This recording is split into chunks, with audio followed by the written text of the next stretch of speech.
Assalamualaikum warahmatullahi wabarakatuh. Waalaikumsalam warahmatullahi wabarakatuh. Innal hamdalillah nahmaduhu wa nasta'inuhu wa nastaghfiruh wa na'udzu billahi min shururi anfusina wa min sayyiati a'malina. May yahdihillahu fala mudilla lahu wa may yudlil fala hadiya lahu. أشهد أن لا إله إلا الله وحده لا شريك له وأشهد أن محمدا عبده ورسوله لا نبي ولا رسول بعده. اللهم صل وسلم وبارك وكلم على نبينا محمد وعلى آله وأصحابه ومن تبعهم بإحسان إلى يوم الدين. أما بعد. قال الله تعالى في القرآن العزيز: أعوذ بالله من الشيطان الرجيم. يا أيها الذين آمنوا اتقوا الله حق تقاته ولا تموتن إلا وأنتم مسلمون. وقال في آية أخرى: وسارعوا إلى مغفرة من ربكم وجنة عرضها السماوات والأرض أعدت للمتقين. وقال رسول الله صلى الله عليه وسلم في حديثه: يا أيها الناس خذوا من الأعمال ما تطيقون فإن الله لا يمل حتى تملوا وإن أحب الأعمال إلى الله ما دام وإن قل. صدق الله العظيم وصدق رسول الكريم ونحن على ذلك من الشاهدين. Alhamdulillah, para jamaah sidang salat subuh Masjid Darussalam yang insyaallah dirahmati Allah Subhanahu wa taala. Dan alhamdulillah, tidak henti-hentinya kita berusaha untuk terus menjadi pribadi-pribadi yang bersyukur kepada Allah. Karena atas semua karunia yang Allah karuniakan kepada kita, atas melimpahan nikmat yang Allah limpahkan kepada kita, yang terus-menerus Allah berikan nikmat kepada kita, maka Allah hanya minta satu hal kepada kita: jadilah kita pribadi-pribadi yang bersyukur.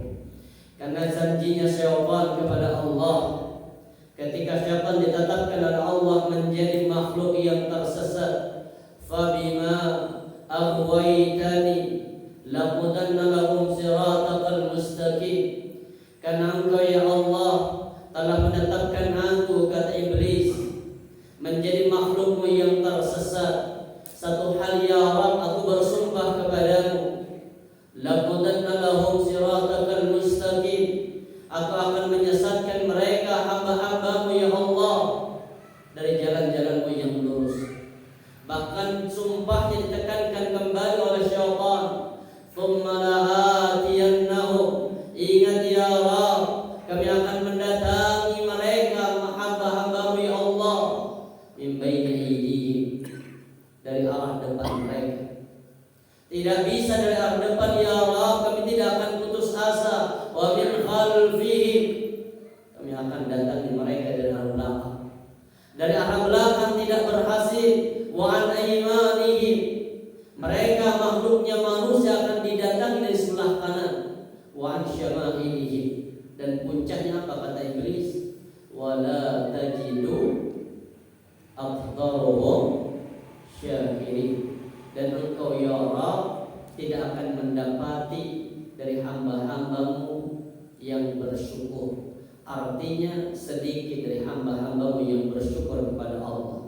Makanya semoga kita menjadi kelompok-kelompok yang sedikit, yang termasuk kelompok orang yang bersyukur kepada Allah Subhanahu wa taala. Baik, para jamaah rahmat Allah, alhamdulillah kita lanjutkan pembahasan kajian kita, kitab At-Tadhkirah, persiapan untuk menyambut hari kematian. Sebelumnya mohon maaf, kemarin saya yang gak izin ganti capri, jadi dipikir libur.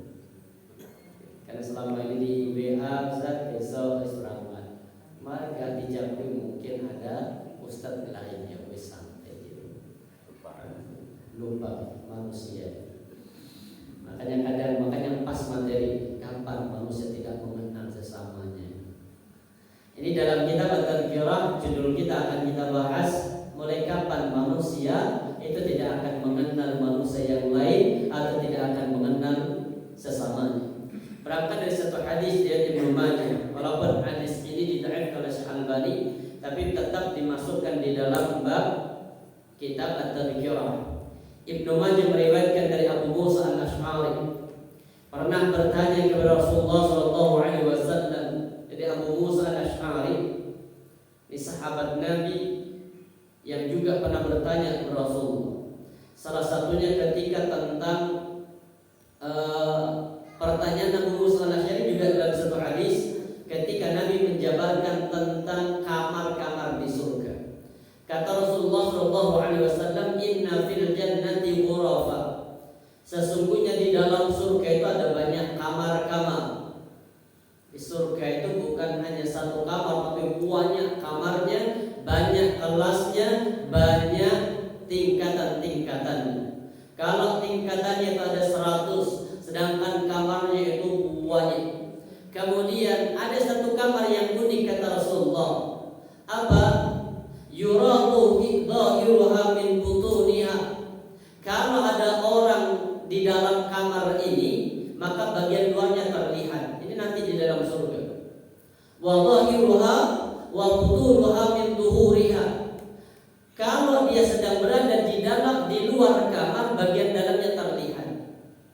Ini kayak ini ibarat rumah kaca. Nanti rumah di surga itu ada rumah kaca. Kalau ingin menikmati rumah kaca di Jatimpak. Jadi rumah kaca ini unik, kelihatan dalamnya, luarnya juga kelihatan.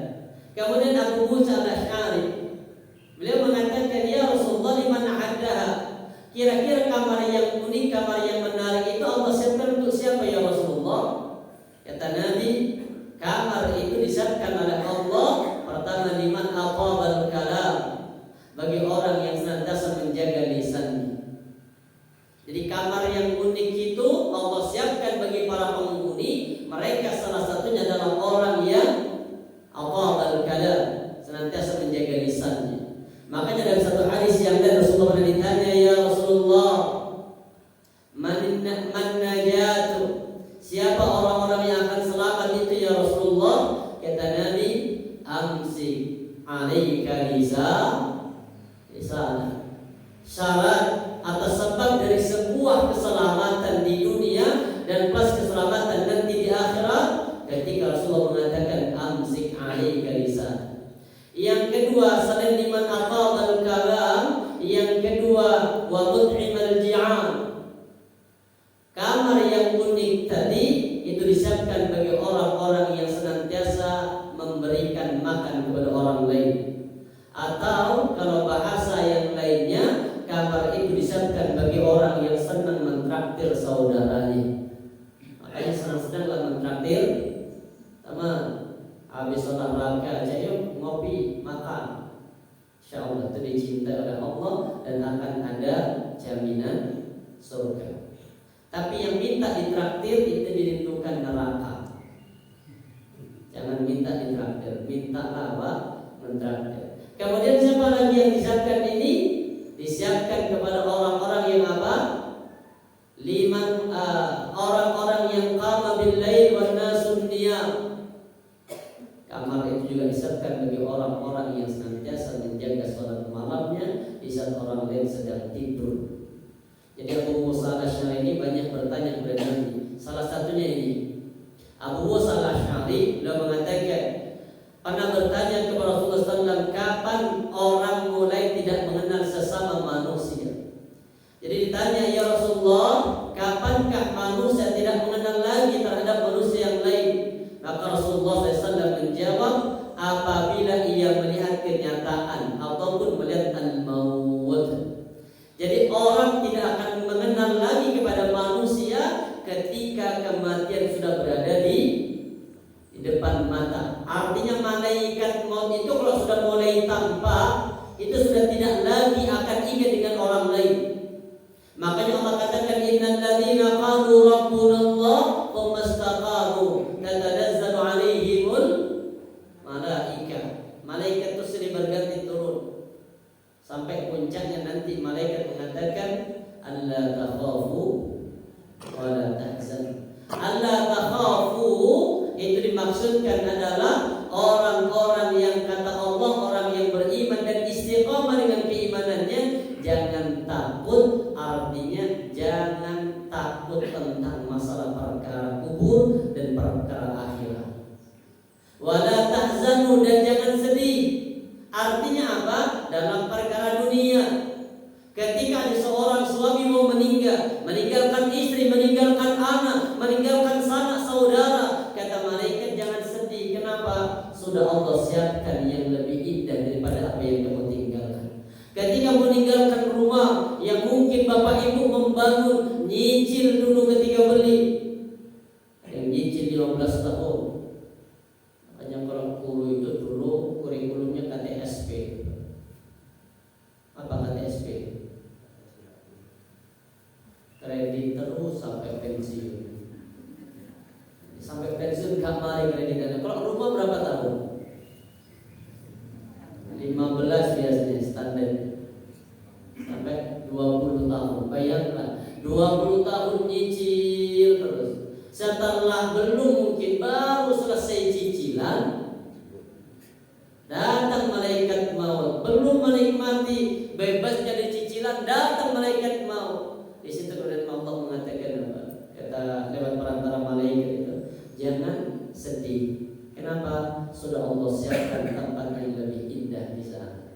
Makanya kalau ada orang meninggal, terutama di antara keluarga yang meninggal, Rasulullah menganjurkan apa? Mengucapkan istirja.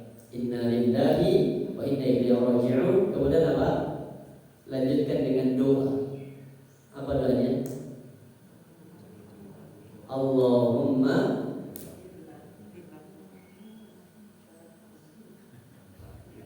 barik lana. Orang itu hafal. Allahumma ajirna atau Allahumma ajirni fi musibati wa akhlif li khairan minha. Ini sahih hadisnya. Ini dibaca ketika Ummu Salamah itu meninggal suaminya, namanya Abu Salamah. Itu Abu Salamah meninggal setelah peristiwa perang namanya perang Uhud. Di perang Uhud itu tubuhnya banyak terkena anak panah, banyak terkena sabetan pedang. Tapi tidak langsung meninggal di Uhud, pulang dulu, dirawat sama istrinya, namanya Ummu Salamah.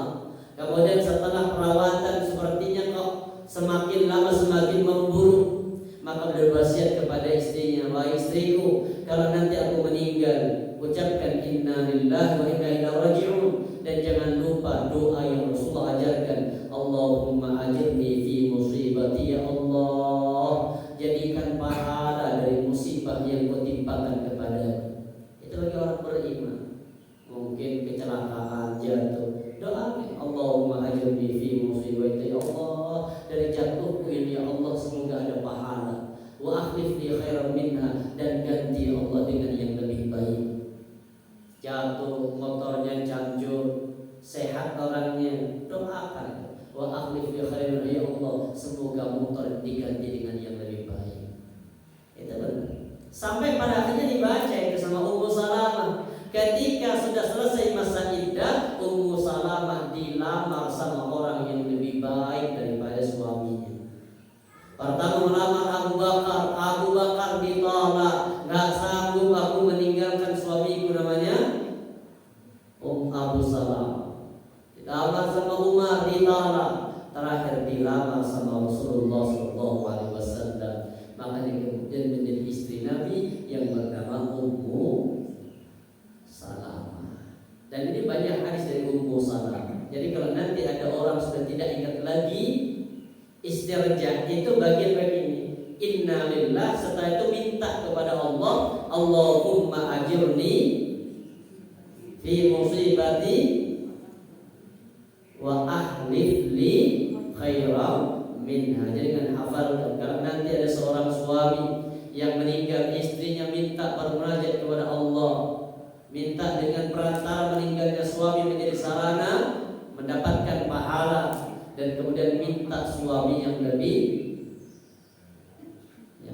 fresh daripada yang sebelumnya. Artinya apa? Apabila melihat kenyataan al-maut, maksudnya apabila orang yang akan meninggal itu telah melihat dengan mata dan kepalanya kemudian malaikat maut atau para malaikat yang lainnya, maka sudah tidak akan pernah lagi ingat dengan orang lain. Kadang ketika ada orang sudah mau meninggal, kita datang lupa siapa kamu. Ini bagian dari apa? Bagian dari melihat kenyataan, dia sudah tidak ingat lagi tentang orang lain.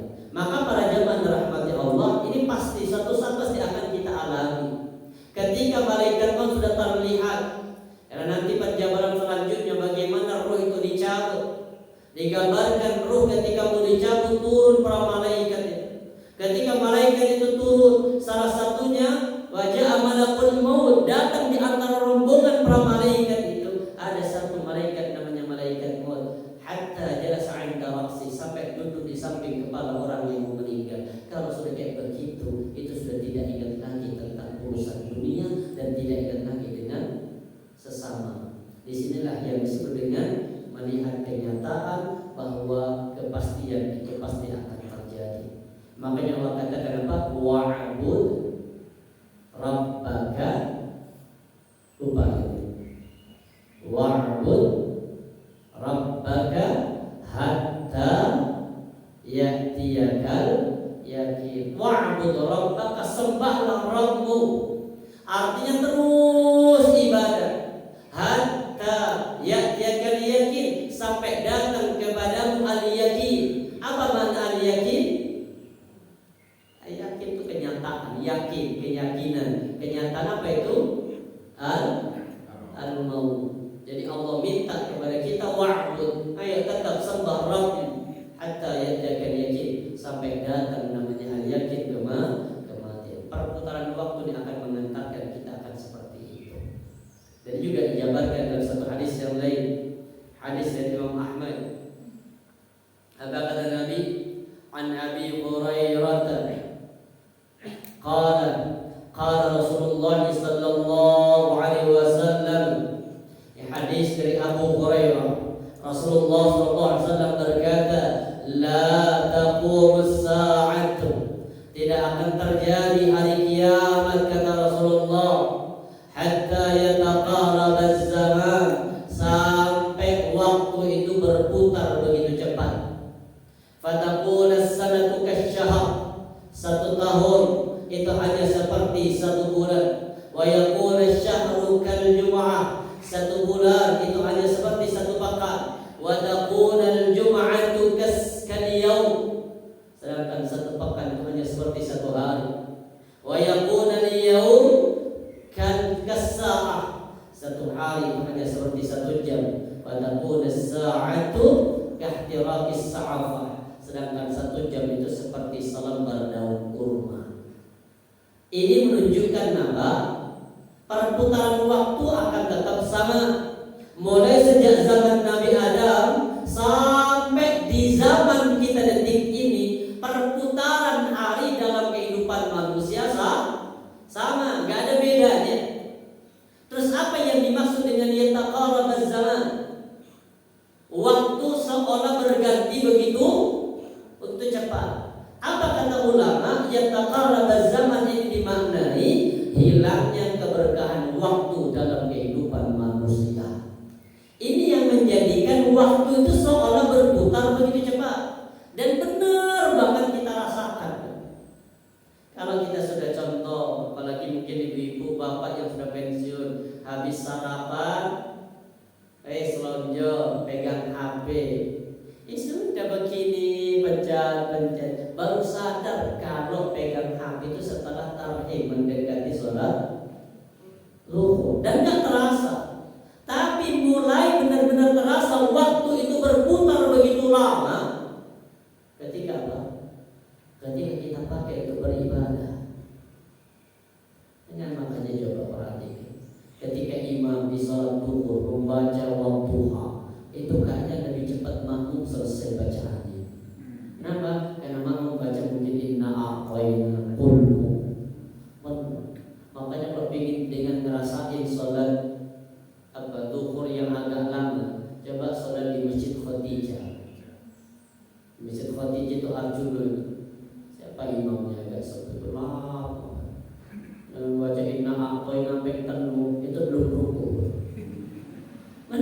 Kenapa? Karena seolah-olah waktu padahal sebentar itu. Mungkin hanya berapa? 5 sampai 10 menit. Itu tapi sudah kelihatan apa? Lama. Kenapa lama? Karena kondisi waktu itu sedang barokah. Kenapa barokah? Karena dipakai untuk beribadah. Tapi bayangkan 10 menit kita pakai untuk ngopi, kita pakai untuk nongkrong, kita pakai untuk mancing, itu tidak akan terasa. Apalagi yang gue sudah dapat warung makan, mojok biasanya di pinggir sawah, ngobrol sambil makan, gak terasa waktu itu. Ternyata benar. Yang dimaksud dengan apa ya taqarrabaz zaman itu hilangnya keberkahan. Makanya kenapa dulu para sahabat, kemudian para salafus salih, para imam al-arba'ah, Imam Asy-Syafi'i di usia muda 40 beliau sudah menghasilkan banyak karya-karya yang berilmu, karya-karya ilmiah, kitab-kitabnya seluruhnya, sampai tidak sempat menikah beliau karena disibukkan dengan apa? Dengan ilmu. Itu artinya ilmu waktu yang sangat berbarokah. Ada seorang sahabat, ini masyhur di kisahnya, sampai kematian menjadikan dapat puji dari Rasulullah. Namanya Sa'ad bin Mu'adz. Pernah dengar sahabat Sa'ad bin Mu'adz? Rasulullah mengatakan, "Hadzal rajul alladhi yataharraku 'arsyur rahman wa syadahu 70,000 minal malaikah wa futihat lahu abwabul jannah abwabus sama." Kata Nabi, ini loh laki-laki. Laki-laki itu siapa ya Rasulullah? Dijabarkan sama Nabi, alladzi yataharraku 'arsyur rahman, yang kematiannya menjadikan arsy Allah bergetar. Bayangkan, matinya menjadikan arsy Allah bergetar. Ya Allah. Wa syahidahu 70,000 minal malaika, selain menjadikan arsy Allah bergetar, disaksikan oleh 70.000 malaikat. Bahkan yang lebih menarik, wafudyan wabus sama 7 pintu langit itu terbuka di saat kematiannya Sa'ad bin Mu'adz. Padahal beliau dalam Islam itu pendek, hanya berapa tahun? 6 tahun. Masuk Islam di usia 31 tahun, meninggal di usia 37. Setelah peristiwa perang namanya perang Khandaq atau perang Ahzab, beliau terkena anak panah di bagian leher yang terus mengalirkan darah. Tapi beliau masih berdoa begini, ya Allah, kalau masih ada lagi peperangan melawan orang kafir Quraisy, ya Allah, sembuhkan penyakitku. Tapi kalau tidak ada lagi, ya Allah, aku ikhlas ya Allah. Ternyata perang Khandaq itu adalah perang terakhir melawan orang kafir Quraisy. Dan setelah itu tidak ada lagi. Kenapa beliau berdoa begitu? Karena tidak ada peperangan yang paling menarik kecuali aku berperang melawan orang-orang kafir Quraisy. Kenapa? Karena mereka lah dulu yang mengusir Rasulullah dan kaum muslimin para sahabat dari kota Makkah menuju ke kota Madinah. 6 tahun tapi menjadikan arsy Allah bergetar. Kenapa? Karena umurnya berkualitas. Ini yang kita sekarang belajar untuk memiliki umur yang berkualitas. Dengan apa? Kita gunakan umur kita itu bernilai ibadah. Kerja insya Allah ibadah. Tetap selama ibadahnya kerja itu satu, ketika dia bekerja mencari maisha dirikan untuk Allah. Gak semuanya nanti kemudian semua yang kerja ibadah, gak semua. Pertama niatkan untuk Allah. Yang kedua, pekerjaannya halal, tidak ada unsur haram dalam pekerjaannya, baru akan beribadah. Yang ketiga, hasil dari pekerjaannya pun dimanfaatkan dalam perkara yang halal. Maka 3 syarat ini kalau terpenuhi, pekerjaan kita beribadah di hadapan Allah. Maka kita gunakan setiap aktivitas yang kita lakukan itu niatkan untuk beribadah. Yang olahraga niatkan untuk beribadah. Terus bagaimana? Ya penuhi syarat-syaratnya. Kayak yang mungkin senang apa? Tenis. Kalau yang sudah pensiun rata-rata apa? Main tenis. Niatkan untuk ibadah. Kenapa? Ya Allah, saya mau olahraga ya Allah.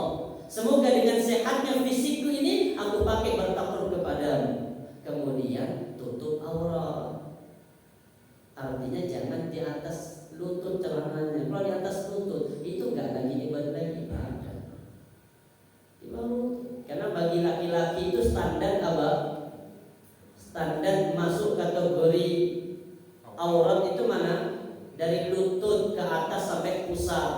Lebih baik dengan ketika olahraga nggak usah pakai kaos, nggak apa-apa.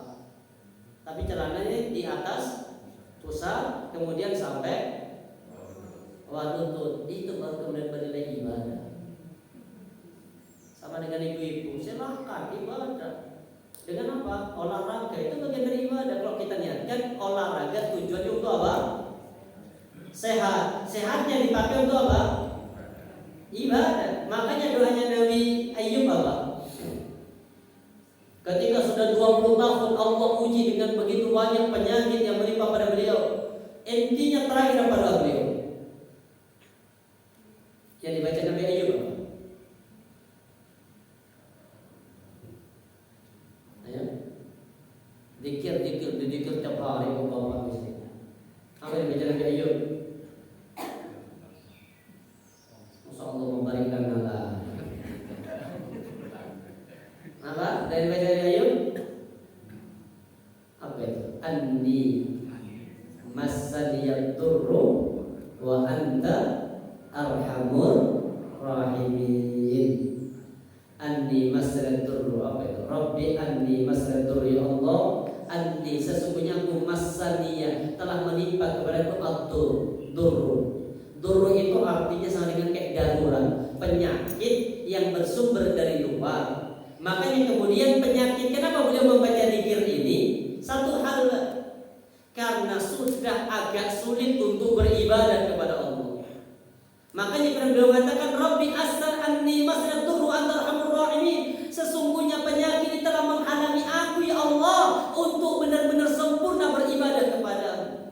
Wa anta arhamur rahimin, sedang kau ya Allah arhamur rahimin, zat yang maha pengasih di antara yang maha pengasih.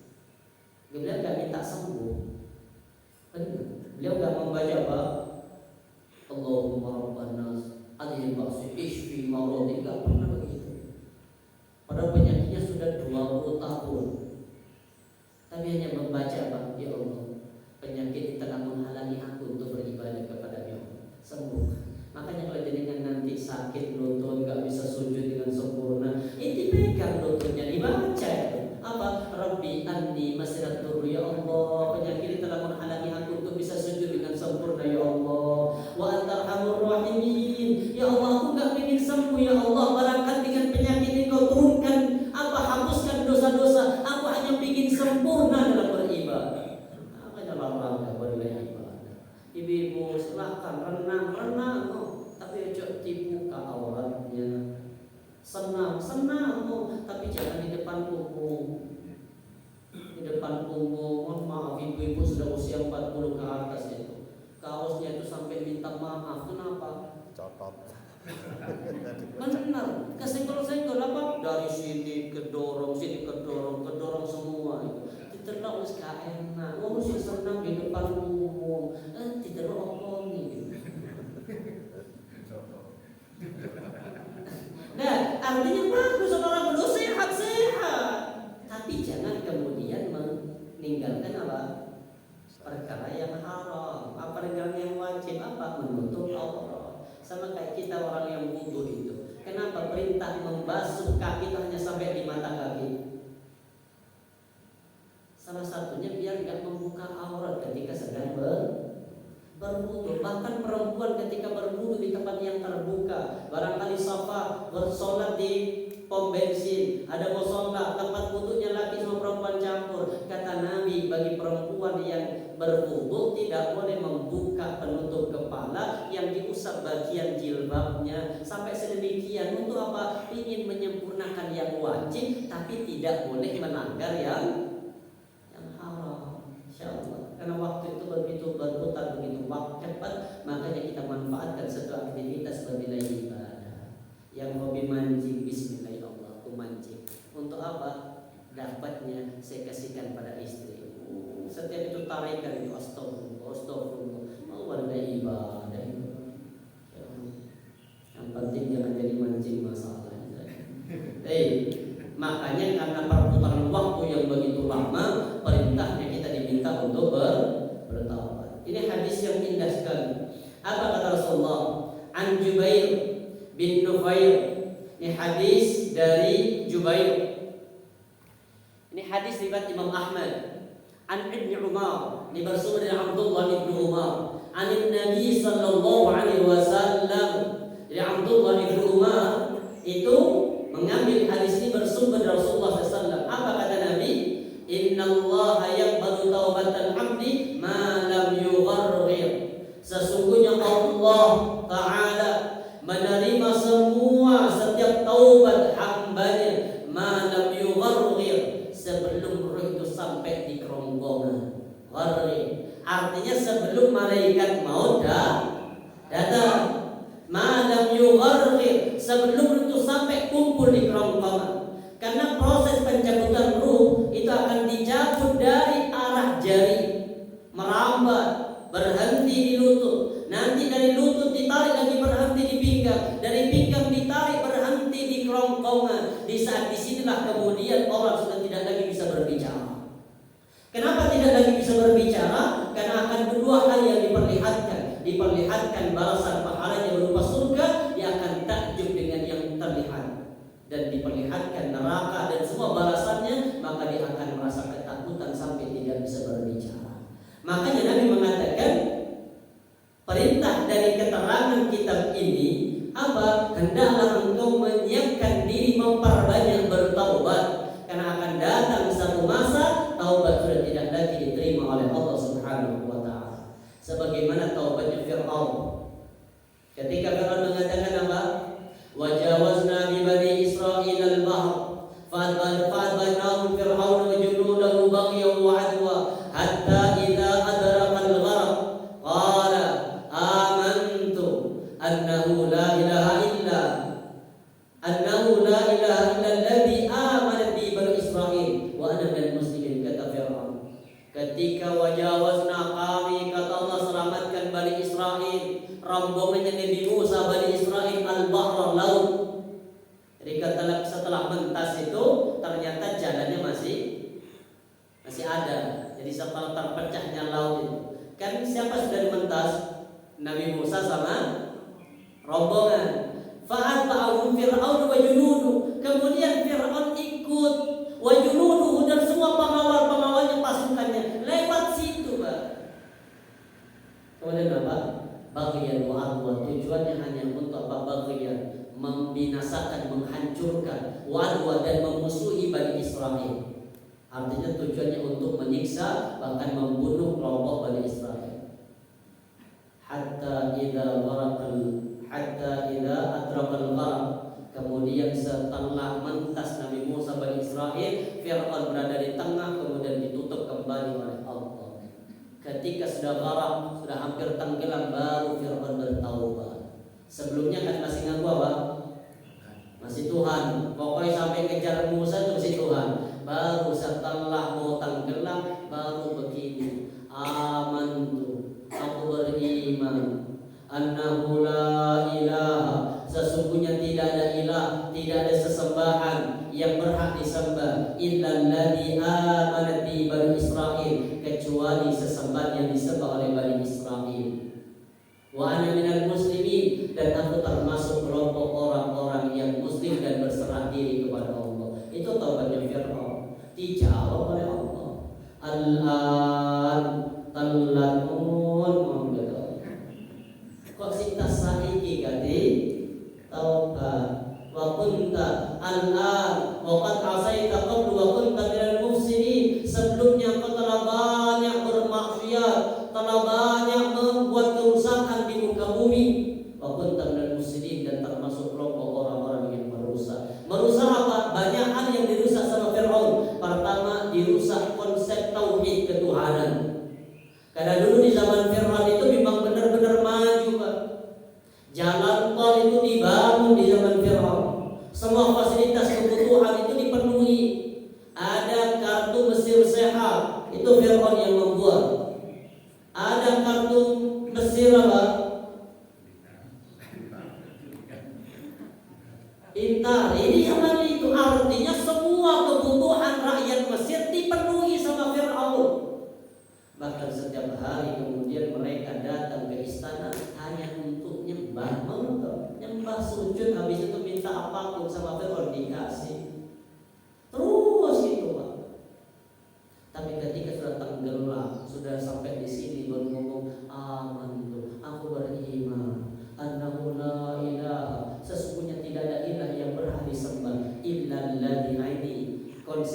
kemudian la ilahanya gak sempurna. Apa kok gak sempurna? Kata Allahnya lali. Kan harusnya apa? La ilaha illallah. Makanya kemudian sama malaikat Jibril sebelum muncul ke permukaan kan ditutup, itu kan jalannya di bawah, di dasar. Sebelum ditutup kan pasti otomatis setelah ditutup kan naik itu. Maka sama malaikat Jibril diambilkan pasir, ditutup mulutnya. Biar apa? Iki lek taubat sudah diterima sama Allah, taubatnya iki ganti masalah. Kenapa? Takut ada orang mirip-mirip Fir'aun sebelum mati. Akhirnya kemudian benar gara-gara mulutnya ditutup dengan pasir yang hitam dari laut merah. Laut merah ya? Laut mati atau merah? Ya, Fir'aun mati di laut mana?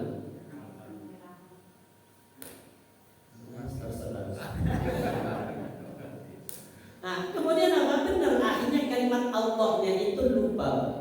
Makanya la ilaha yang ngarang. La ilaha illa alladzi amanat bi Bani Israil.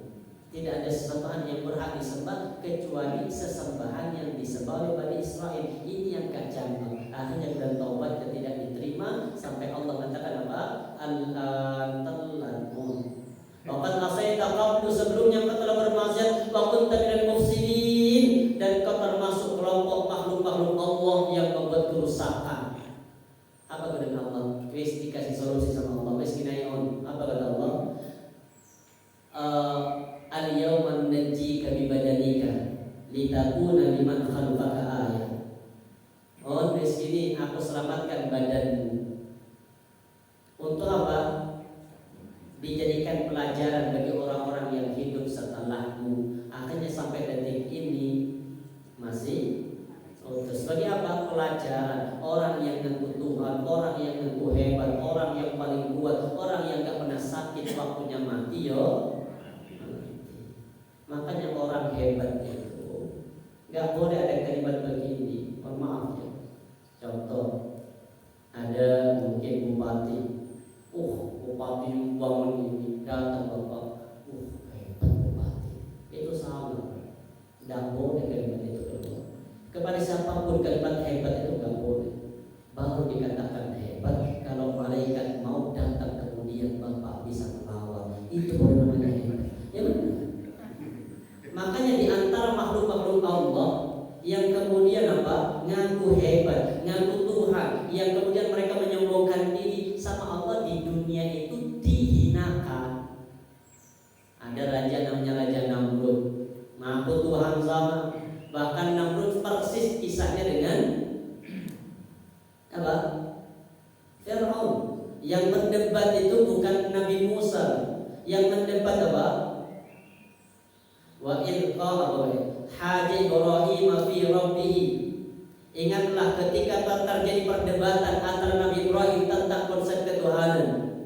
Itu qala fi rabbi an atahu Allahul mulk, an atahu Allahul mulka. Ketika Allah memberikan satu kerajaan, ini siapa? Namrud. Selama ini yang kita pahami itu siapa? Fir'aun. Padahal bukan Fir'aun. Ini konsep ketuhanan yang digagas oleh Namrud yang kemudian dibantah sama Nabi Ibrahim. Apa kata Nabi Ibrahim? Idza qala Ibrahim rabbi, rabbu Tuhanku, uhyi wa umi. Tuhanku kata Nabi Ibrahim yang bisa menghidupkan dan bisa mematikan. Apa kata Namrud? Anak uhyi wa umi. Oleh guna aku ya bisa. Anak uhyi, aku menghidupkan. Wa umi, aku mematikan. Dibuktikan di depan Nabi Musa. Ditangkap dua orang itu. Satu dipenggal lehernya, mati. Apa kata Namrud? Umi, aku mematikan. Wa uhyi, sini tidak. Aku menghidupkan. Jadi di depan Nabi Musa. Kata Nabi Musa, Tuhanku yang bisa menghidupkan dan bisa mematikan. Apa kata Namrud? Aku ya Tuhan, aku bisa mematikan, bisa menghidupkan. Bisa ngerti, anak kecil juga tahu. Namanya mematikan itu dari hidup kemudian mati. Namanya menghidupkan. Ini kita wis hidup di jano hidup. dianggap bahwa aku menghidupkan. Baru Nabi Ibrahim tidak usah dibantah. Putih malah tambah tekwah apa kemudian zaman Nabi Ibrahim? Apa? Anu ibu kala Nabi Ibrahim kemudian mengatakan, sesungguhnya Rabbku itu apa? Menerbitkan matahari dari timur. Fakti biha minal masyriq. Kemudian kalau kau memang Tuhan, kata Nabi Ibrahim, ayo sekarang balik apa? Terbitkan dari arah fabuhitan dari kafar. Maka orang kafir kemudian kehilangan akal. Gara-gara itu Allah jadikan dia apa? Ada nyamuk yang bersarang di otaknya. Namun itu ratusan tahun sampai bertelur beranak pinak di situ. Tapi mohon maaf, nyamuk yang masuk itu hanya satu sayapnya, gak jangkep itu Pak. Nek satu sayapnya masuk, ternyata orang yang kebutuhan itu matinya bukan perantara. Oh, gak usah dicabut, ojo malaikat mau terlalu keren. Apa? Makhluk yang sederhana saja. Makanya kalau ada dokter repot, kemudian mohon maaf mati kena DB, kan dokter itu. Artinya apa? Yang hebat itu Allah. Kita itu makhluk kita Pak. Allah katakan sendiri di Al-Quran, apa kata Allah? Dhalif, kita ini dhalif, kita ini fakir. Wa nahnu apa? Fuqara wa antum aghniya. Dan kami ini fakir, engkau ya Rabb yang aghniya. Makanya kita gunakan selama Allah berikan kesempatan bertaubat, karena akan datang satu masa taubat sudah tidak lagi diterima oleh Allah Subhanahu wa taala. Ini juga sama, salah satunya juga sama. Qala sami'tu Abdullah bin Umar sami'tu Rasulullah sallallahu alaihi wasallam. Atha bin Abu Rabah. Ini Atha bin Abu Rabah pernah mendengar dari Abdullah bin Umar. Abdullah bin Umar itu mendengar langsung Rasulullah SAW. Jadi Abdullah bin Umar mendengar dari Nabi. Apa kemudian? Yaqul Rasulullah berkata, "Ma min 'abdin mu'min yatubu qabla al-maut bi syahrin illa qaballahu minhu." Apabila ada seorang mukmin yang dia bertobat kepada Allah sebelum mati bi syahrin, dengan 1 bulan sebelum mati. Di 1 bulan sebelum mati.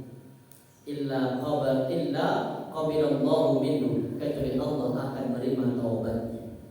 Kata Rasulullah. Jadi kalau ada orang yang barangkali mohon maaf, perbuatan selama hidupnya perbuatan yang penuh dengan kemaksiatan, tidak pernah berbuat kebaikan, tapi kemudian sebelum mati bertobat, bahkan taubat ke 1 bulan sebelum mati, maka Allah akan menerima taubatnya. Wa min dzalika, bahkan jarak yang lebih pendek daripada 1 bulan.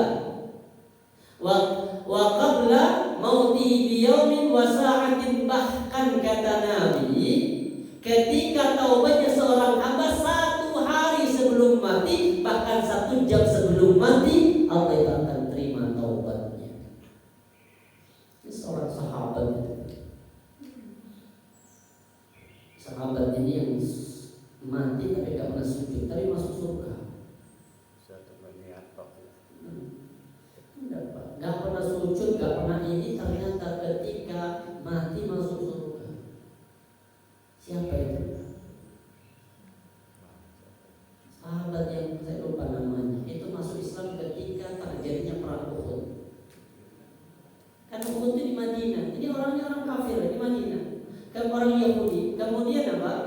Datang Rasulullah mengejar. Kenapa? Awalnya memang datang ke sana ingin, ini kan negara kami yang diserang, kami harus bantu. Kemudian datang Rasulullah mengatakan, ya Rasulullah, saya ingin membantu. Saya mau masuk agamamu dulu. Syahadat asyhadu an la ilaha illallah, asyhadu anna Muhammadar Rasulullah. Terus apa yang saya lakukan ya Rasulullah? Perang, maju Pak, nyerang ke depan, mati. Kemudian setelah peperangan Rasulullah melihat sahabat ini sedikit apa? Tersenyum. Kenapa? Pikir laki-laki yang jidatnya gak pernah nyentuh tanah, tapi sudah ada jaminan surga. Kita yang jidat sampai kosong pun belum ada jaminan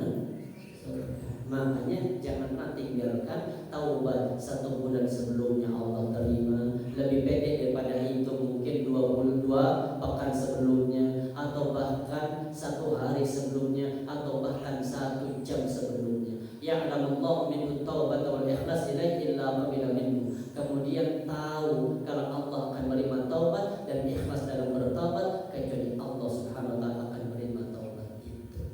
Makanya kita di usia-usia seperti ini memperbanyak apa?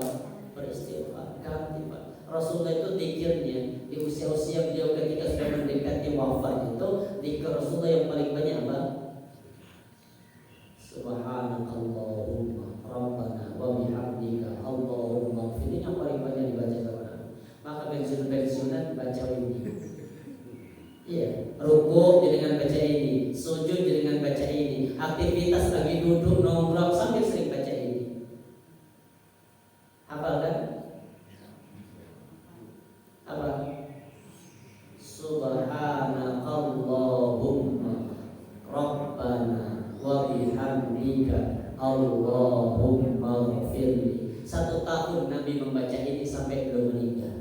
Saking senangnya Rasulullah sampai rukuk pun sama sujud sama Nabi bacanya diganti. Padahal sebelumnya ketika turun surah Al-Waqiah yang ke-74 ini, ada ayat berbunyi begini apa? Fasabbih bismi rabbikal azim. Maka bertasbihlah dengan menyebut nama Rabbmu yang agung. Itu Rasulullah mengatakan ij'aluha fi ruku'ikum. Ayat ini jadikan zikir dalam rukuk kalian. Maka Nabi membaca subhana rabbiyal azim. Ini dalam kondisi apa? Ruku'ikum. Ketika turun surah Al-A'la, sabbih isma rabbikal a'la. Apa kata Nabi? Ij'aluha fi sujudikum. Ayat ini jadikan dalam sujud kalian. Maka Nabi membaca subhana rabbiyal a'la. Tapi 1 tahun sebelum meninggal turun surat terakhir dalam Al-Qur'an, namanya surah An-Nasr. Idza jaa nasrullahi wal fath wa ra'aitan nas yadkhuluna fi dinillahi afwajan turun fasabbih bihamdi rabbika wastaghfir. Maka Nabi membaca ayat ini sebagai zikir-zikir dalam setiap aktivitas beliau. Subhanakallahumma rabbana wa bihamdika Allahumma ighfirli. Insyaallah hafal. Subhanallah bihamdika asyhadu an la ilaha illa anta astaghfiruka wa atubu ilaik. Assalamualaikum warahmatullahi wabarakatuh. Waalaikumsalam warahmatullahi wabarakatuh.